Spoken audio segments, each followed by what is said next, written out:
Sarah Jean Robinson. 3 words that should warm the heart. I'm channeling Matthew McConaughey a bit too much these days. But yeah, someone that should never go away and have to sustain a comeback is Cindy Lynn. You know her if you love her. Let's get Cindy Lynn on this. Bigger tires. Hey. Hey. Cindy Lynn here. So, I told y'all about Nikki Cage and my Gone in 60 Seconds cameo. That got cut. We won't go back there. But I thought I'd tell y'all another brush with stardom I had. I don't try and find these A-listers. Okay, they come to me, I swear to God. It's just like my magnetic force, like I'm a volcano pulling people in. Do volcanoes pull people in? More like subluxations of, what are those things called? The big tectonic plates. I mean, of course, on Coursera. It's really cool. It's really cool. So, Joe Pesci.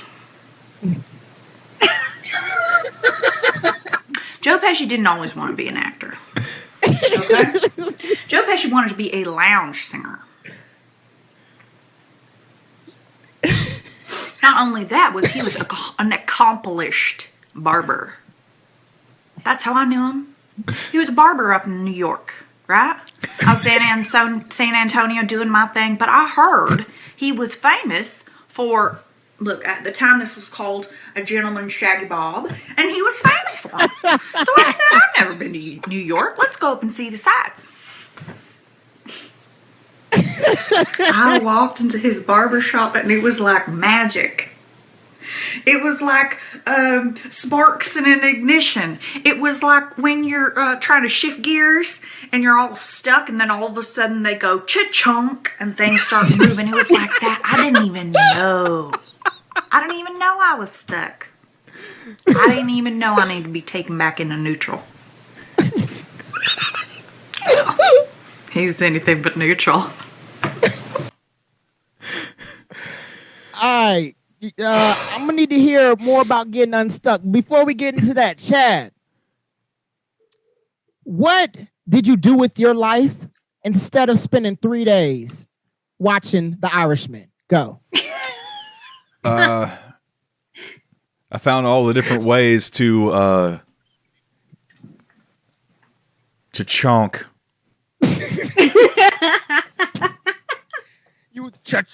Yeah, you know, every once in a while you gotta chonk. You gotta chonk.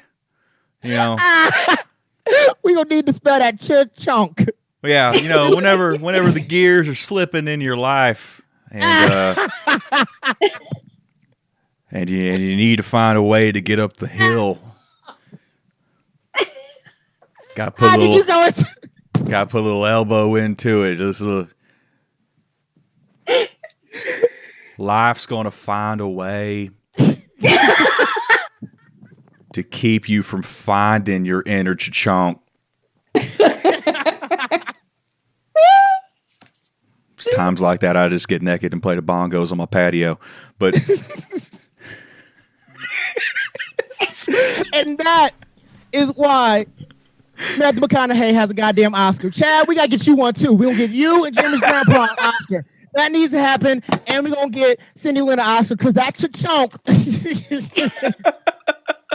I need to do 3 days of chachunk. I feel at least 3 candy bars in the 80s were called chachunk. The original name was Chachunk before they changed it to whatchamacallit. Yeah, there were 3 candy bars that were called Chachunk, and you just had to remember which one, the red and the blue and the yellow, what that meant. It was different ingredients. Like, I think the red is the caramel. I don't know. Which is the hard nougat. Okay, Rachel, what did you do with your life instead of spending a week? Yeah, I keep changing it because that movie long as fuck. Watching The Irishman. What did you do? I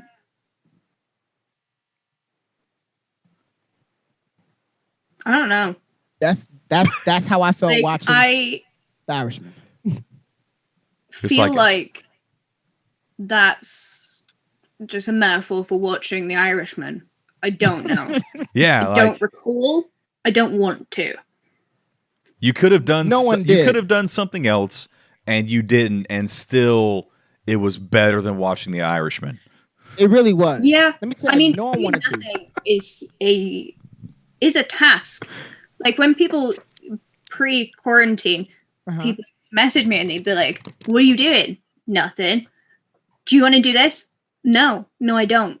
Like, that has been the highlight of my COVID experience, is just being able to say, no, I don't have plans and I'm not going to make them. What's amazing about The Irishman isn't much, but what's amazing about it is it got all these Oscars. One of them a nomination went to Joe Pesci. Like, we're going to get back into the video. Went to Joe Pesci. Joe Pesci did everything else but show up to the Oscars that night. Even he didn't watch the goddamn Irishman. Chad, can you set us back up? It's a part 2 of Cindy Lynn's goddamn Chunk story. Let's. Oh, we're already in it.